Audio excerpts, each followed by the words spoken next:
But thank you all for being here. For those of you who do not know me, I'm Dr. Hunsinger. I'm the CIS interim chairperson. I'm the AITP advisor. I work with several other co-advisors.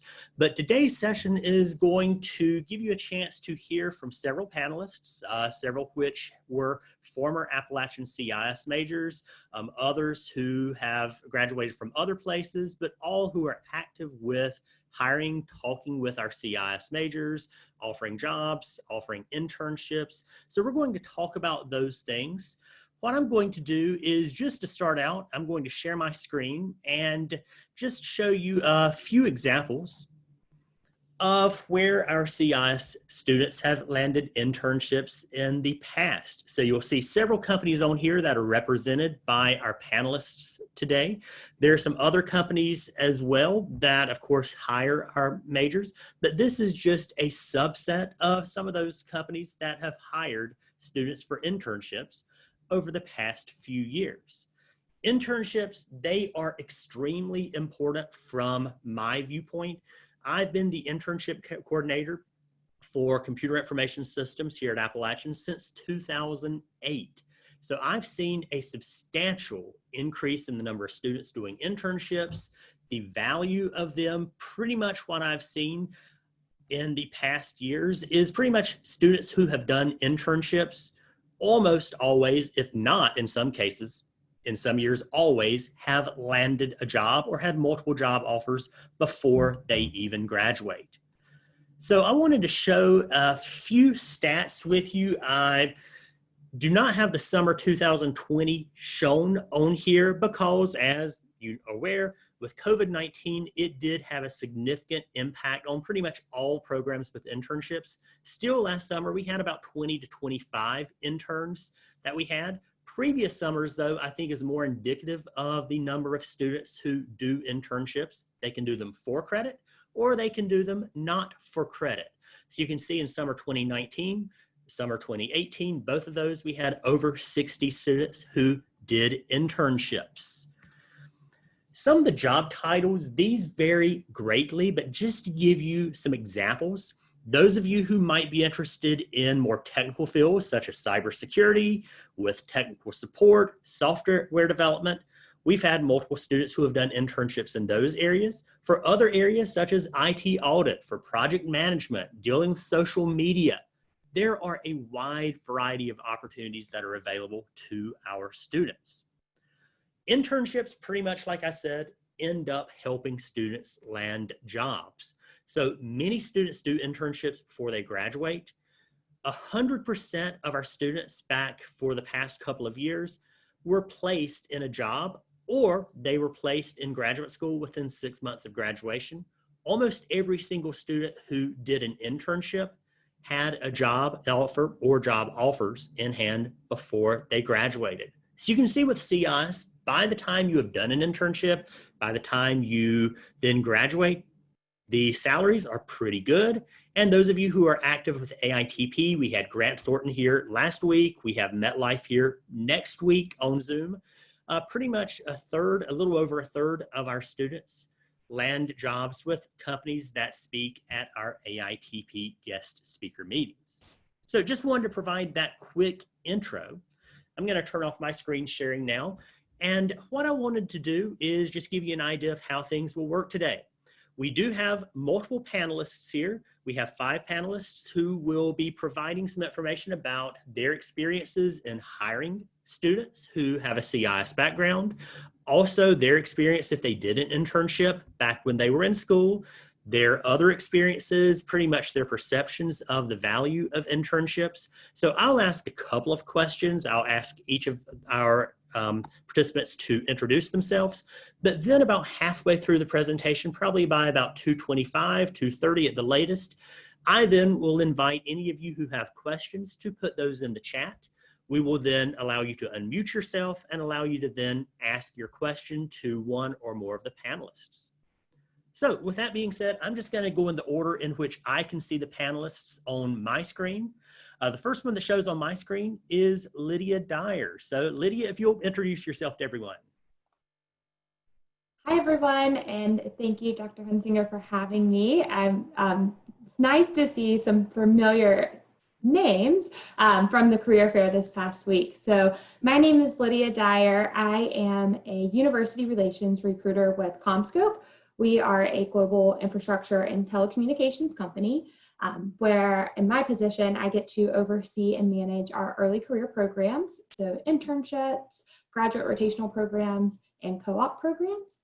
I serve on the CIS advisory board at Appalachian State, but I am an alumni of East Carolina University and currently pursuing my master's in human resources at Western Carolina, which might be a bad word for you guys, but it is nice to be here and thank you again for having me. Thanks, Lydia. Next, Janie McLaughlin. Thanks, Dr. H. Geez, Lydia, Eastern and Western Carolina, you'll have them both covered. So, hey folks, my name's Jane or Janie McLaughlin. I am in Charlotte, currently a senior IT audit manager for Truist, which is the new merger of BB&T and SunTrust. It's headquartering in Charlotte, so you should probably see some growth coming up there here soon. Let's see, I am only on my second week of the job. I just transferred positions, left Wells Fargo, where I was also in IT auditing. And before that, I was at Lowe's Home Improvement, which is one of the companies that Dr. Hunsinger put up there on the board of different companies that usually come to speak with AITP, but also where I did an internship. Gosh, 7 or 8 years ago. I graduated App State CIS in 2013, worked a few years and then ended up getting my MBA with the University of Maryland, College Park online, which I guess you guys are learning this, doing school online. Online degrees are just the same, no joke, right? So I did that while working last year. Yeah. Thanks, Janie. Fletus? Fletus Poston. I'm also a board member representing Duke Energy. I'm an 09 grad. I served on AITP while I was there. I'm also been at Duke since 09, so I'm going on 12 years or 11, a little over 11 years now with the company. So I did my internship with the finance bank when it was Wachovia before they went to Wells. That tells you how long ago I did an internship. So I'm happy to be here today. Thanks, Fletus. Jabari? Hey, Scott, thanks for having me. Yes, so my name is Jabari Myles. I'm an App State grad from the CIS department. While I was there, I did 2 internships. I did one with a company that's no longer around called Youth Digital, and the second company was MetLife. Since graduating, I've been at SAS in Cary, North Carolina, as well as Red Hat, where I'm currently at, doing analytics around the financial health of the business. Thanks, Jabari. And Sarah?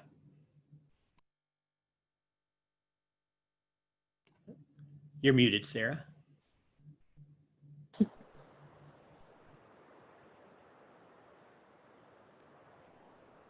You're good now, Sarah. Whoop.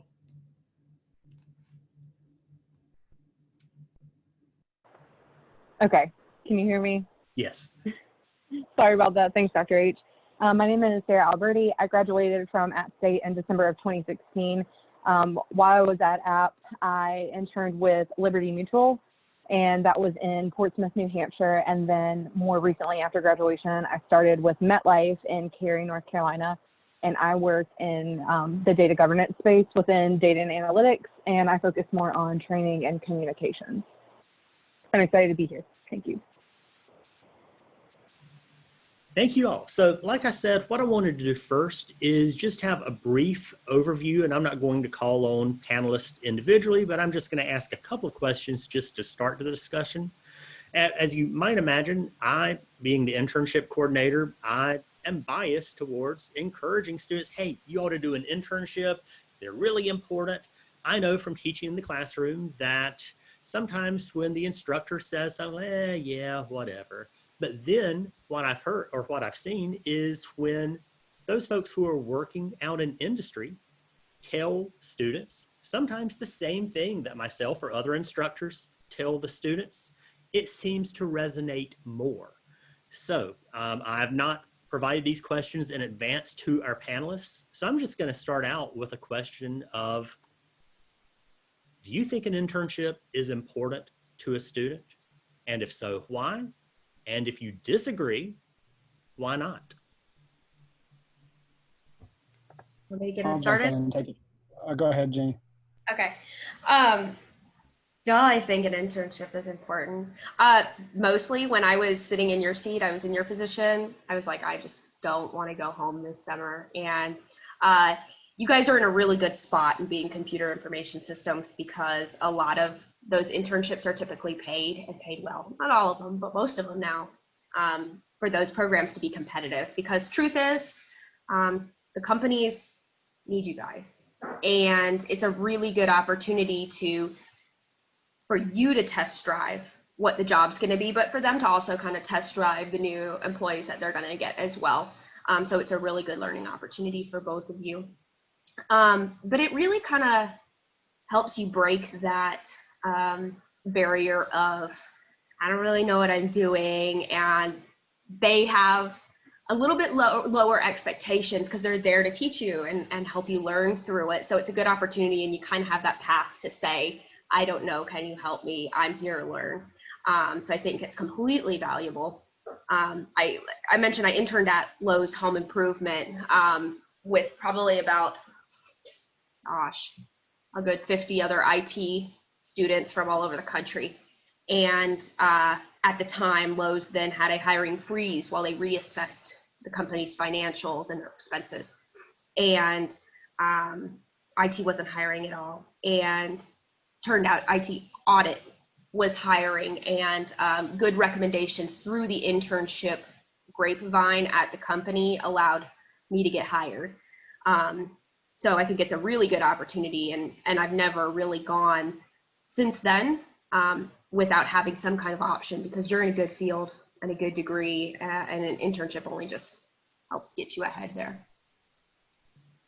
Thanks, Janie. And one thing I'll jump in, I know that some of you may be thinking, well, Janie mentioned the pay is pretty good. Many of them are paid, without asking specific questions of those who do the hiring, because it's going to vary based upon experience and the position and all of that. I will tell you that for the past few years now, the average pay for our interns has been between $17 to $18 an hour. So that being average, some companies, they're going to pay more than that. Some companies are going to pay in the 20s or even higher. Some companies, of course, are going to pay less. Those here in Boone do tend to pay less than those that are in more metropolitan areas. So other thoughts on internships? They gave me housing too for the summer, which was kind of cool. I got to live in a hotel suite at like a Hilton for the entire summer with a bunch of other interns. So it's kind of like summer camp. Well, the other thing I'll add that Janie kind of briefly hit on is allows you to understand the transition from an academia to a corporate world and environment. You get to understand what it's like to come into a desk before COVID, sit down at a desk, log into a computer for the first time, and understand the monotony or the joys of sitting down in front of a keyboard for 8 to 10 hours a day. Good or bad, there's monotony that comes with it. It's not the same as getting up, packing your book bag, and going to another class next door or across campus. I will say I did miss the opportunity when I first did an internship. Is luckily for me, I was in a very large complex, so I was still able to get some walking in, but you get very quickly, you realize you sit a lot on a corporate job, and you have to be intentional with taking those breaks every hour, standing up, stretching.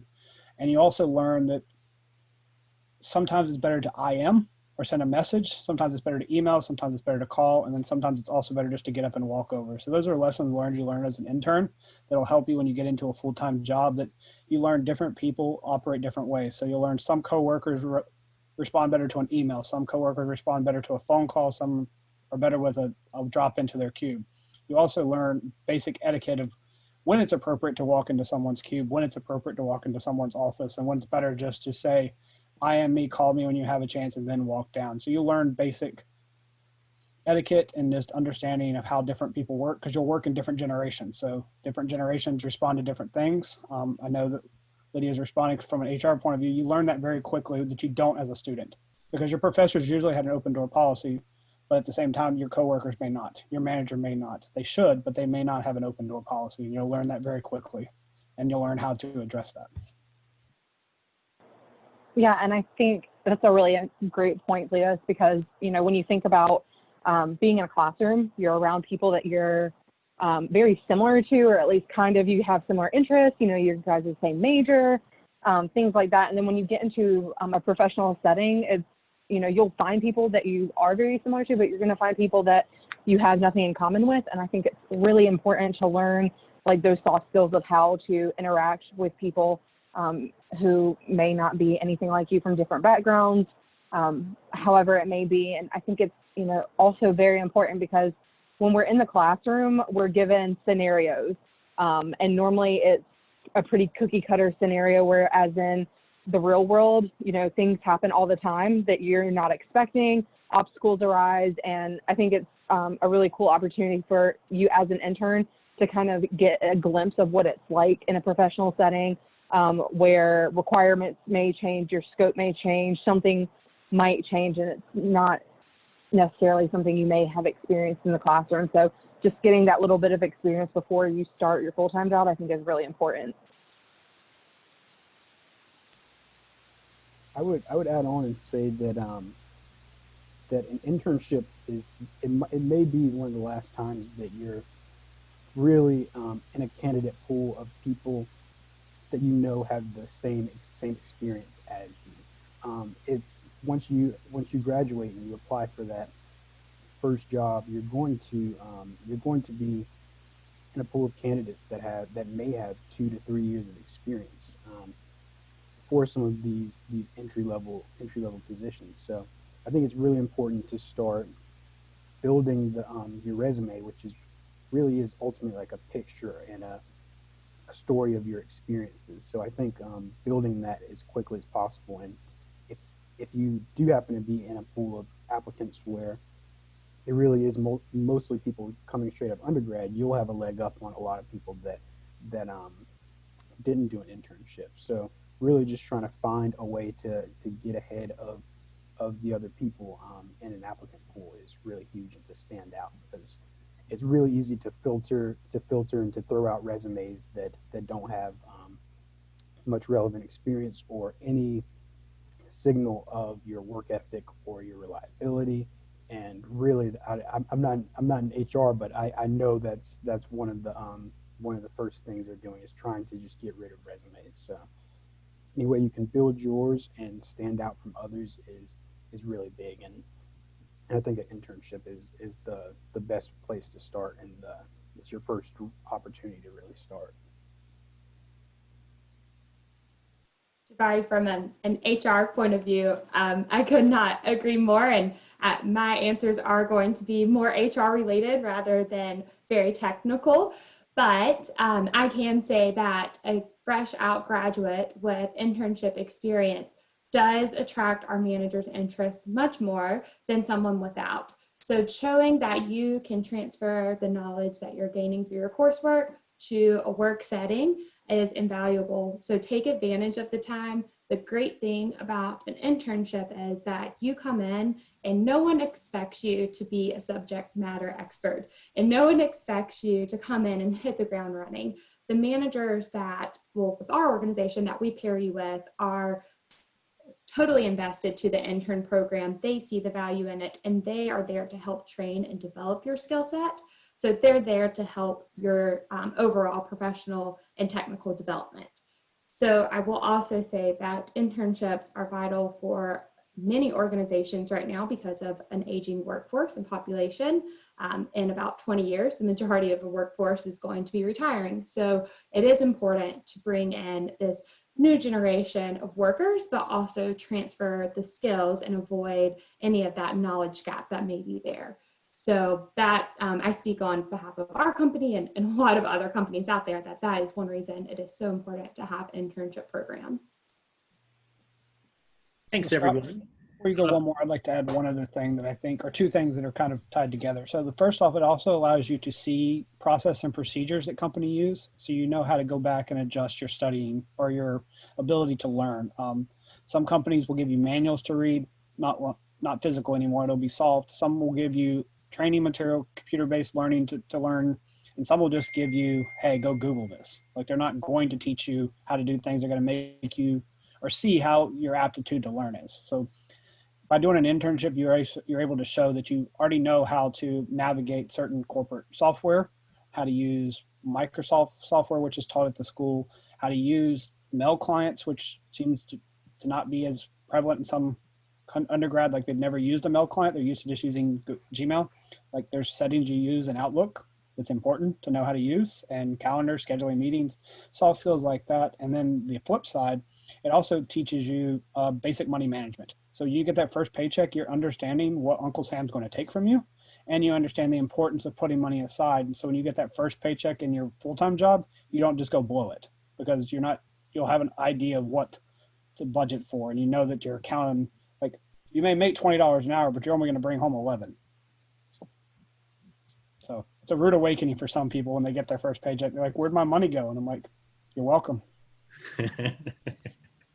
Very, very good point. So thank you all for your insight, your thoughts on that.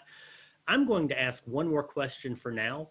And after I ask this question, for those of you who have other questions so that we can start taking a look at those and maybe consolidate some of those together if you're asking some similar things, I'll ask them in the chat if you can go ahead and put those in. But the question that I have, and I realize that not all of our panelists may have information about this now, depending upon the cycle of the company, what's going on, but I know that at least traditionally, many of the companies where you are at do offer a variety of internship opportunities, especially for CIS majors or that fit in well with a CIS background. So since this is a CIS internships panel, for those of you who are aware of internships that will be offered this coming summer, or if you're not familiar with what's going to be offered yet this summer in 2021, if you have ideas of what has been offered in the past, if you could just share that with our students. And kick this off. So CommScope will be offering an internship program next summer. We are planning to have about 90 interns across the world, so about 70 to 80 in North America. So traditionally in the past, about 30% has been IT focused. That's what we're planning for right now. Our positions are not open yet. They will be in probably by the end of October. I'm sorting through all the details with our managers right now. But before, we've had interns working on, with our infrastructure teams, working on automating processes in our manufacturing environments. We've had an IT audit intern before, Jane. Makes me think of what you do a little bit. But since we are such a large corporate company, we have a lot of opportunities in IT. So from a high level overview, there can be a lot that would be available for you guys, but our positions aren't open yet. We're hoping that we will be in the office next summer. Obviously, it's a little too soon to tell, but this past year we executed a virtual internship program. That's one big benefit of being a CIS major, is that the work you're doing can be done behind a computer, and not necessarily having to be in the office is vital for your success. So if worst comes to worst and we have to be in a virtual setting again, we're fully prepared, but we do have a little bit more fun in person together.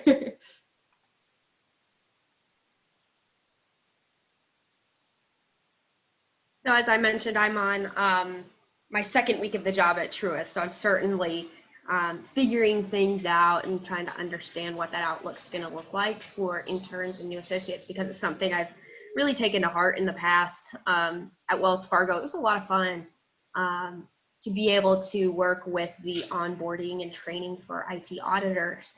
And, you know, for me, I'm kind of like, I'm going to train people how I want them to work. So it's a little bit selfish from my perspective. But as soon as I do get more information on how Truist handles those types of things, you know, I'm engaged with App State on the CIS board.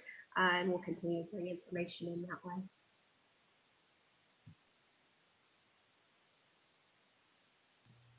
So unfortunately, we have stopped our interns at the moment for various reasons. Hunsinger's aware of a lot of this. We may pick them back up. On the cyber side, we have not done it, and that's where I currently sit.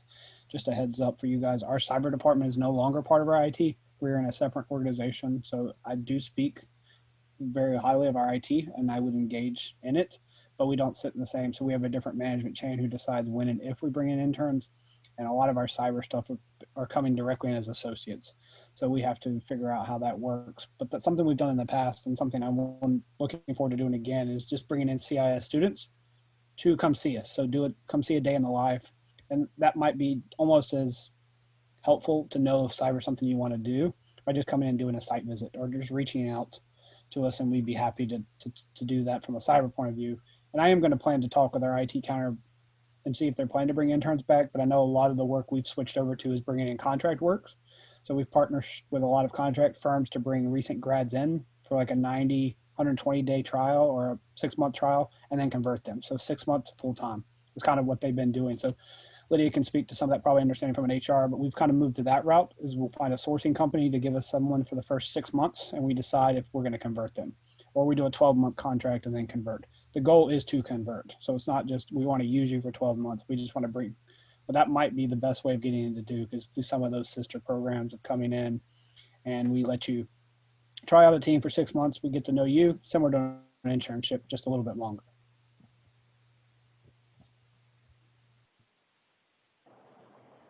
So while I did not intern at MetLife, I do a lot of work with the interns that come in through MetLife.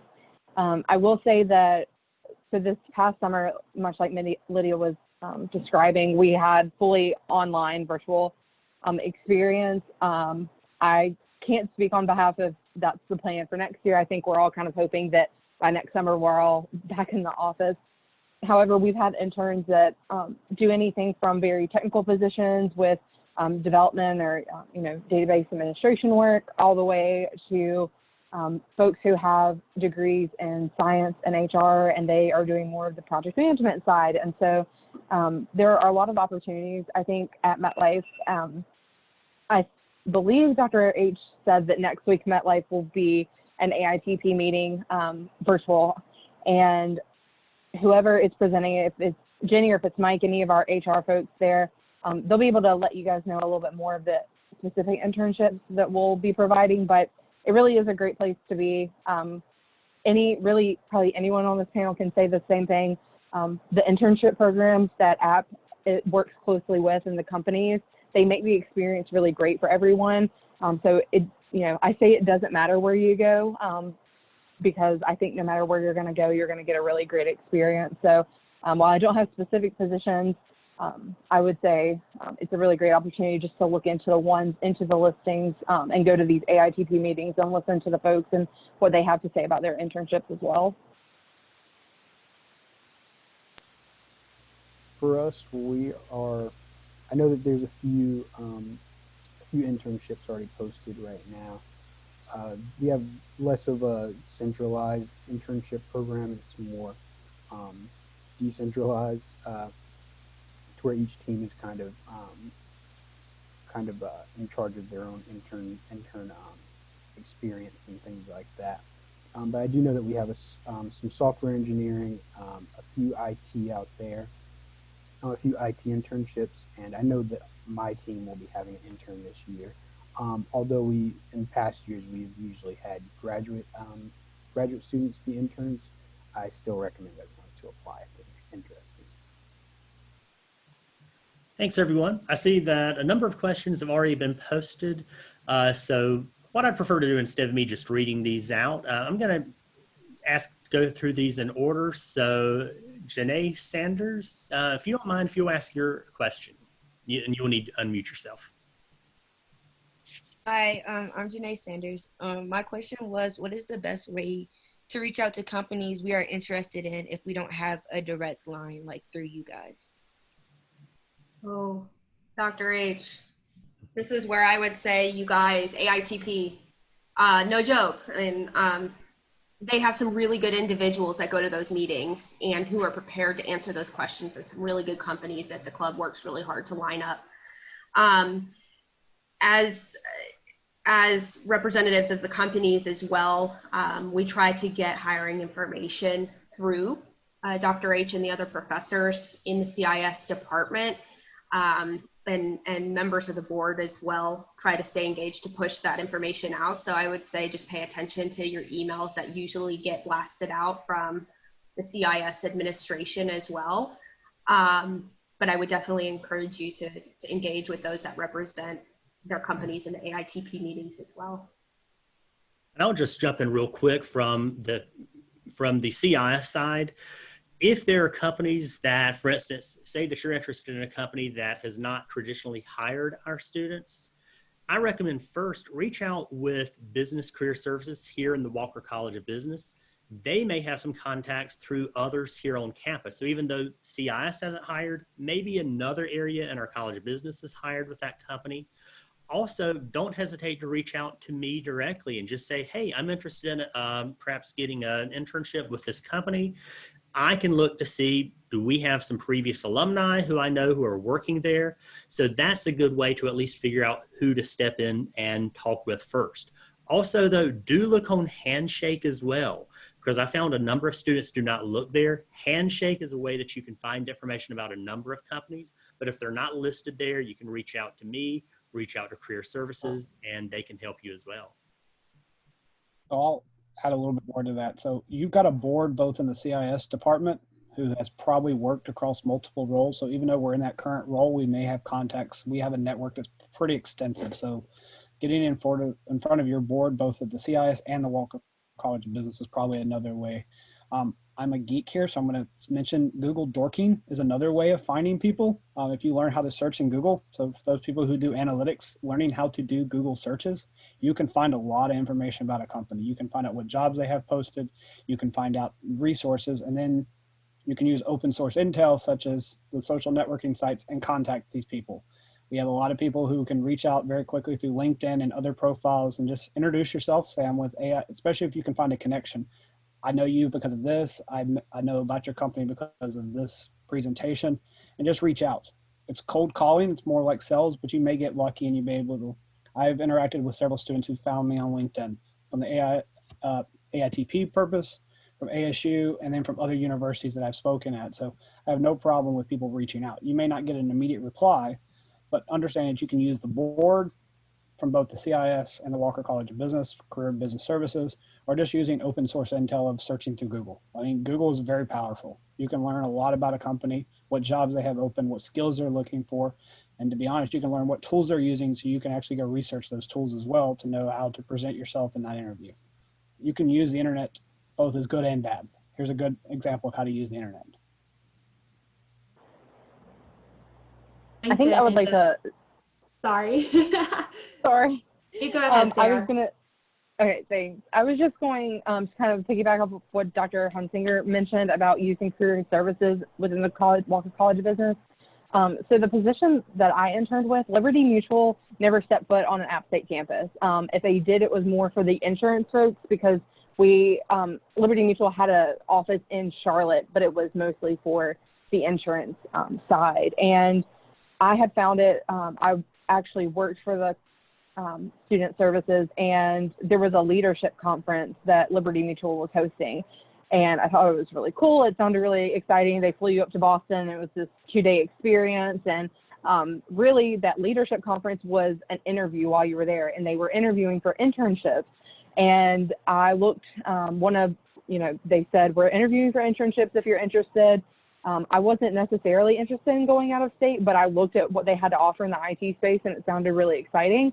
So I interviewed while I was there, and I happened to get an internship the next week. And so that was an instance where I wasn't, on the computer directly searching. It just kind of fell in my lap the way that things worked, but I would never have known about it if I didn't hear about it through career services, through the Walker College of Business. And I'll end with, I also think LinkedIn is one of your best friends that you could ever use, because if you are interested in a company and they might not come to App State, just simply searching the company and seeing the people who you may have mutual contacts with that are there. You can reach out through that mutual contact and say, you know, hi, do you know this person personally that works at MetLife? And then kind of go from there and build your network.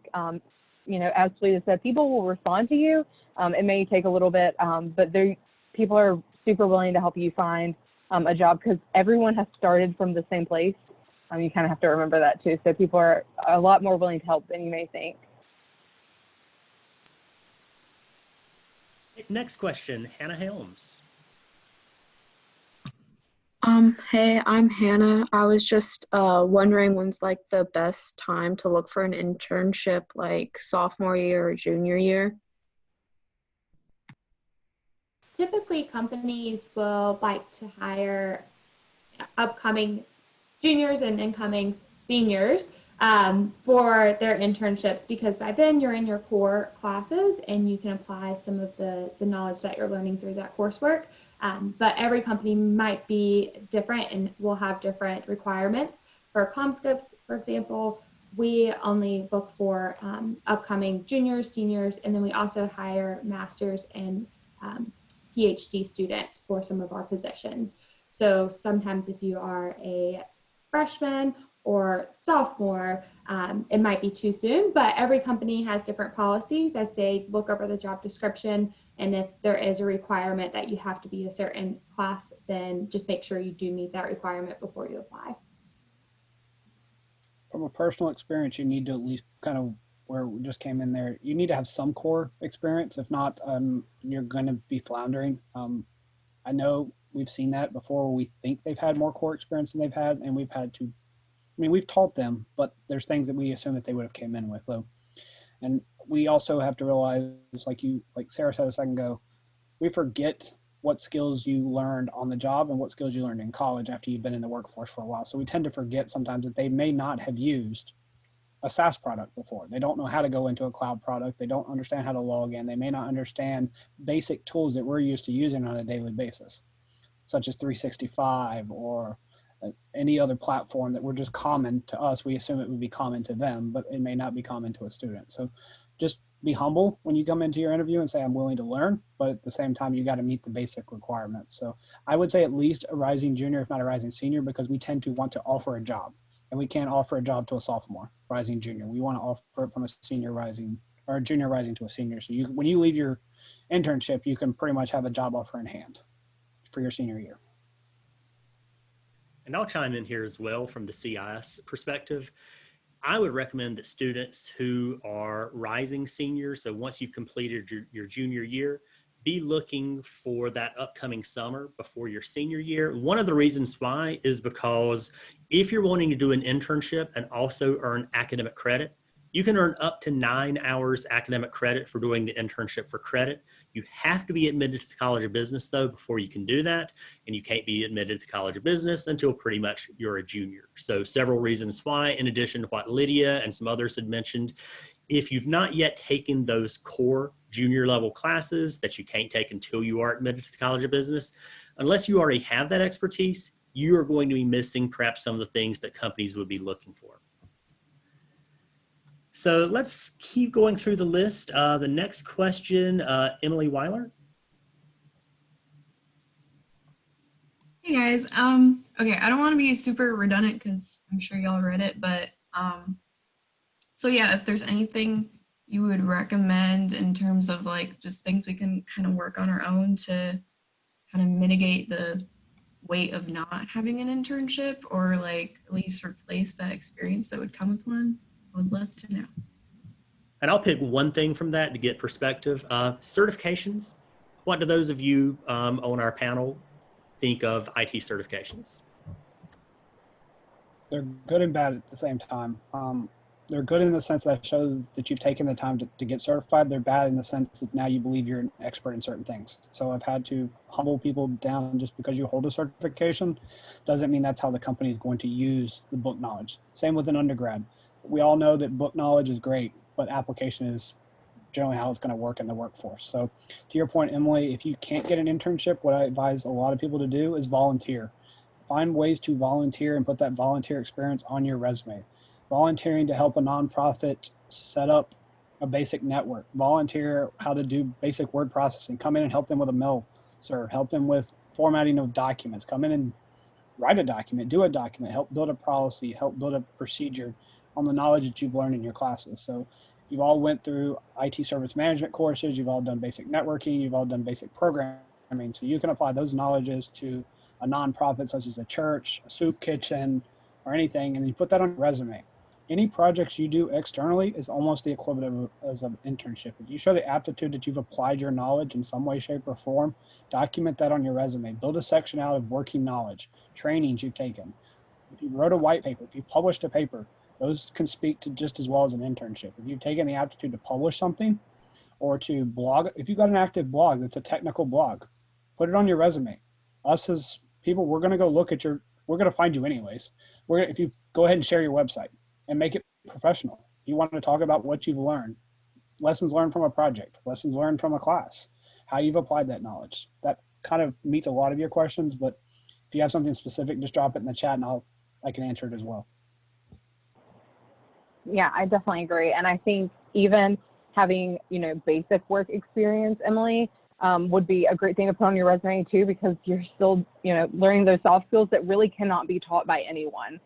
Technical skills, you can take classes online, you can take classes at school, but sometimes it's hard just to teach someone how to talk to someone face to face and interact with people. So I definitely agree with Fletus. I was going to say, if you could volunteer your time to do any kind of thing and just show an example of what you're capable of. And I don't know if this is like the correct platform to talk to this on, but you said you're a senior, and if you ever want to reach out to me, you can. But a lot of companies do college to full-time programs.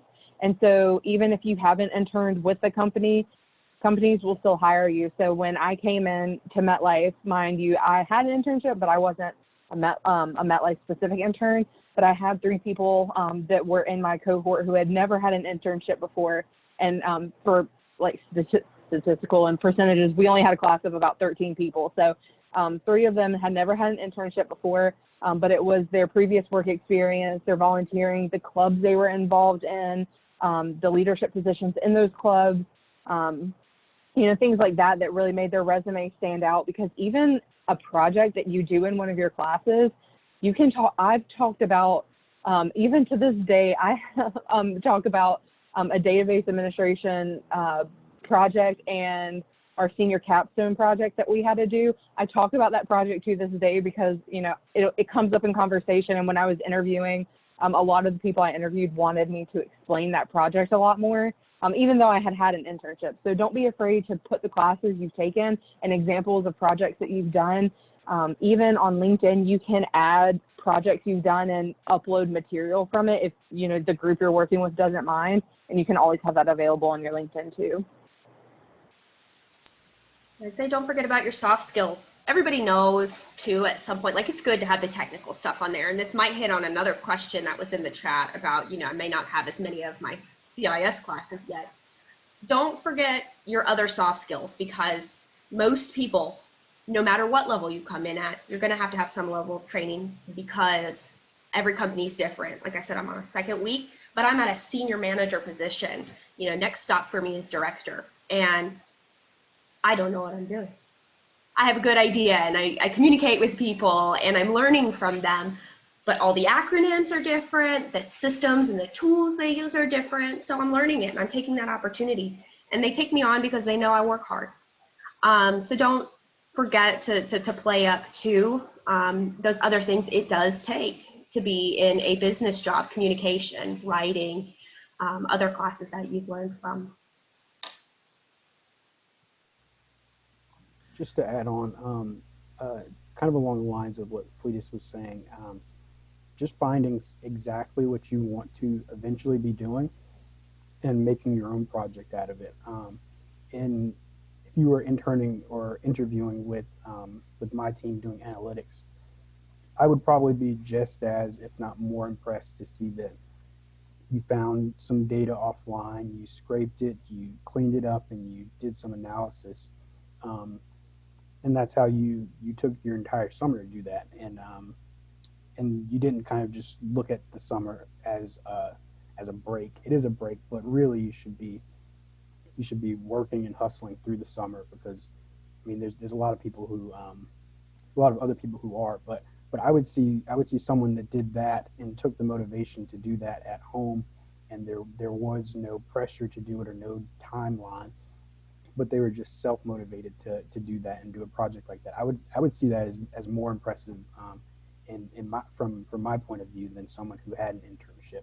And internships are great, but I would say doing that and taking the time to do that. And if it's you want to do technical writing, find some software, learn it over the summer, write your own technical manual for that software, or analytics, do an analysis. If you're doing IT, set up your own network at home if you have the money to do that. So, yeah.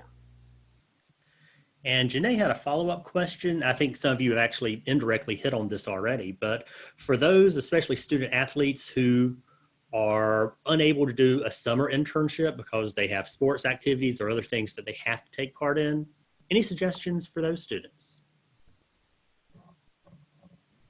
If you're a student athlete, I'm generally not going to expect you to have an internship, just because I generally understand your summer commitments. There's certain things that just come with being a student athlete. At that point, you're not likely to be able to do a co-op either, because you're not going to be allowed to be off of campus. So that's where some of the stuff that we were talking about and Jenny put in the thing, go take some Udemy classes, go take some open source cheap classes on the web and put those on your resume. As I put in there, if you're wanting to stay on the technical route, go build a home lab, break it and fix it, and then document what you built. And then just be able to speak to that during your situational interview about, tell me about a time that you faced a conflict or a challenge, and that could be your challenge. Is, hey, I built a lab on AWS, I stood up an EC2 instance, I tore it down. You're going to spend money if you build it in the cloud, but it's cheaper than buying hardware. So just understanding that spending a few dollars from your pocket might be worth it just to have experience on your resume. I know that's hard as a college student to think about it that way, but for less than $100, you can do a lot in the cloud, and you can learn a lot and then tear it back down. Remember to turn it off. Amazon and Microsoft are not forgiving. They will bill you if you forget to turn off your services. So one caveat. Speaking from experience, I forgot to turn off some of my lab stuff, went on vacation, came back to a nice little bill. Not the best thing to go tell your wife or your spouse. So.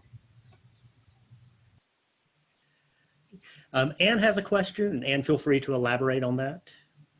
Yeah, I did have a question, but you had answered it to its entirety, and I was trying to think of more questions, but you kept answering those as well. So I'm good.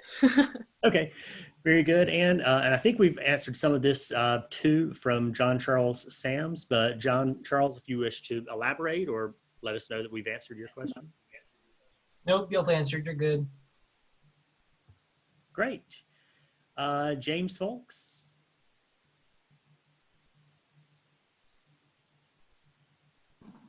You answered mine as well. Thank you. All right. Are there other questions that any of our students have for our panelists?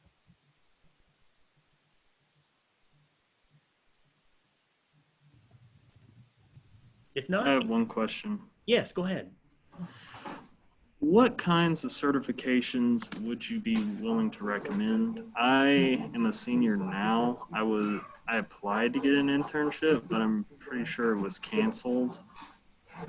And I was wanting to know what types of certifications would be a good way to fix the issue there.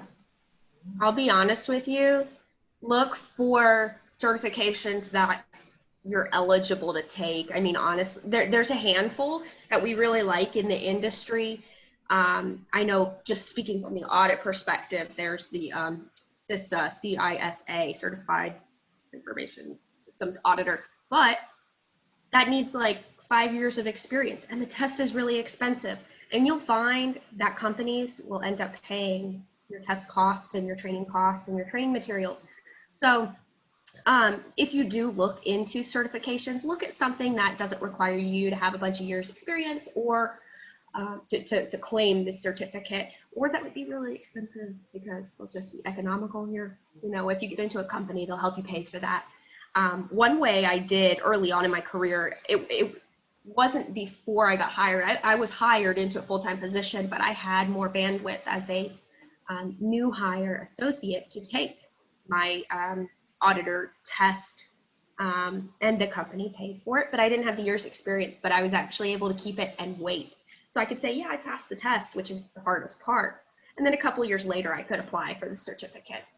I think there are other ones that the school or department might encourage or help with. Dr. H, I don't know if you can help on those, but maybe like the A+ or. Sure. I'll jump in here. I hate to not recommend a certification, but CompTIA offers multiple certifications. If you already have the A+ certification, great.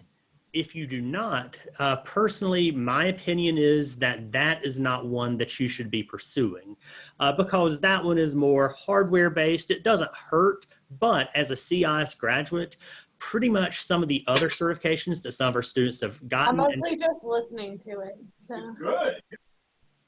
And sorry about that. I got distracted. We have certifications offered through CompTIA, whereas if you're an AITP member or if you join, you can save 50 to 70% off the retail value of those. So we have had students who have taken the networking class and gotten the Network Plus certification. We've had students who have taken the 2 security classes. They have gotten the Security Plus certification. We have also had some students who have worked towards the Certified Ethical Hacker certification. That is not a CompTIA one, but the Network Plus, the Security Plus, both are through CompTIA. You can save a bit of money through them. And then also, even though I don't teach the networking class now, I taught networking for a number of years here, and the networking class will prepare you for probably about 75% of the CCNA certification through Cisco, and all of those are reputable certifications, and they do not have an outrageous price tag. So I was going to add, as I spoke before, cloud. There are very much entry-level cloud certifications you can get right now. Azure has a fundamental class. It's 40-some questions. It's not a very long test. It's not very hard. In the sense that if you just read some of their white papers, yes, it changes. So you pretty much need to read, study, and then take it, because if you don't, it's going to change because it is the cloud. AWS has a lot of training too. So back to Janie's point, getting the certificates of completion from Udemy is probably another way of putting something on your resume. So go through a class and get that certificate, put it on your resume, and be willing to bring it with you if you need it. We're never going to ask you to produce it, but just we may ask you questions. So just be cautious. If you do list a piece of software, piece of hardware, or a certification, or even a certification of completion on your resume, it's fair game. Because we're quickly going to look at that just like your internship. I'm going to ask you questions about an internship. I'm going to ask you questions about if you said you built something, you did something, I'm going to ask questions about it. I sat on many hiring boards. I'm not in HR, but I've hired several people, and it's easy to figure out who just added something to their resume just to add length, and who's added something to their resume because they've actually done something with it.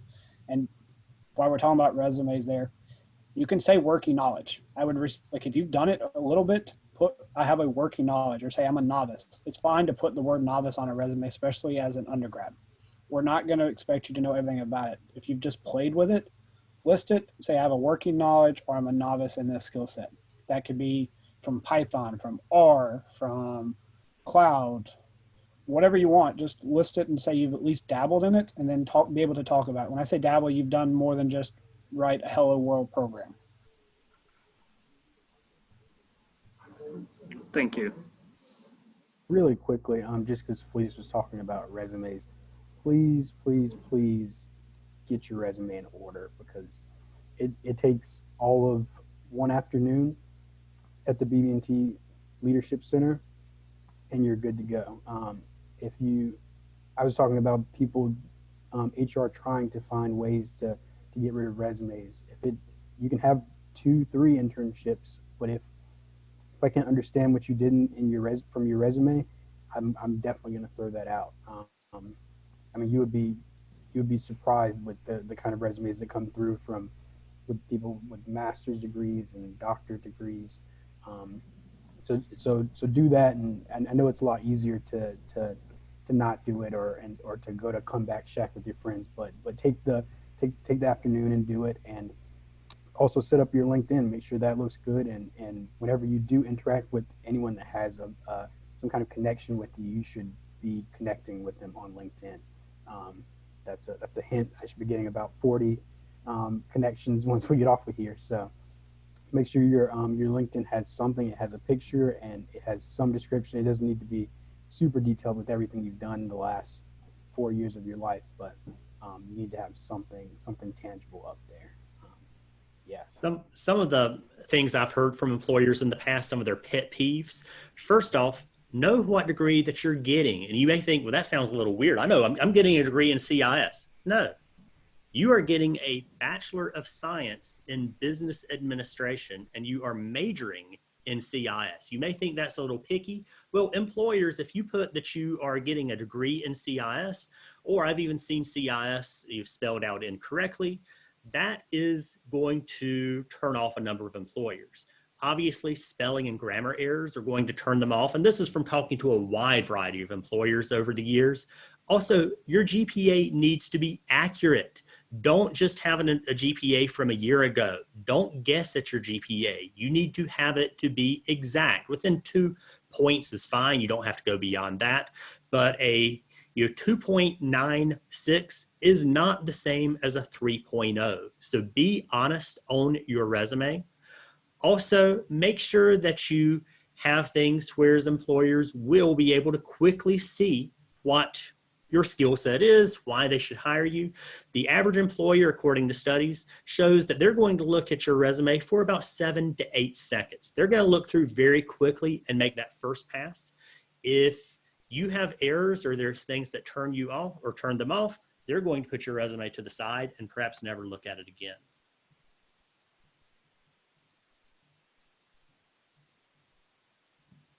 Well, we are approaching 3 o'clock. Are there any last questions or comments from our panelists?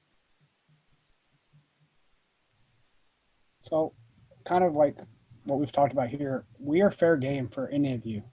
We want to be here for you as students. We know what it takes to get into the workforce. We know what it takes to stay in the workforce. No, not just. So feel free to reach out. Dr. Hunsinger is another great resource. You probably already know that. He is very much involved in placing you in jobs. He wants to see you succeed. So don't feel ashamed with asking 40 questions about, hey, can I have a contact with this company? Hey, how do I get exposed to this? Like, if he can't answer it, which is unlikely, he will get a hold of us. And one other last word I will say, those of you who are new to being CIS majors, I have not yet added you to what we have called our CIS jobs listserv, which actually applies to both internships and job opportunities. Last spring, I sent out over 300 job and internship opportunities. So I will bombard you with those. I do have it set up now, whereas you'll only get 1 email per day at most, but that email may have 20 plus job and internship postings. So please, once I start sending those out, read those, respond to those, because these jobs and internships, sometimes there are very tight windows. It may be that it's posted and then a week later it's taken down. So don't delay, don't procrastinate. Look at those as they're sent out, and also make sure to look on Handshake.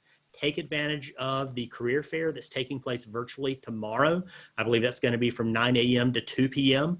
So take advantage of these opportunities as they're presented to you. So again, thank you very much to our panelists. We appreciate you participating, giving some great feedback, some information to our students. Students, thank you for the excellent questions that you have asked. And again, please don't hesitate to reach out to me. You can reach out. I did provide a link in the group chat for our advisory board, at least names of some of the folks on our board. We are still updating that, so we will probably have that updated in the next few weeks. And I can put you in contact with any of those, as well as several new board members that we now have that are not showing up on the list. So thanks again, and hope you have a great afternoon. Bye, everyone. Thank you. You too. Thank you.